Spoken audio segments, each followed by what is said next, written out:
ఎందరో చెప్పిన మాటే కదా, కళ్ళ ముందరే ఉన్న దారే కదా.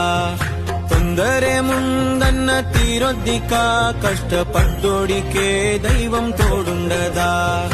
మట్టి వాసన గుర్తుంచుకోని తండ్రి ఆశే దాగుందిగా.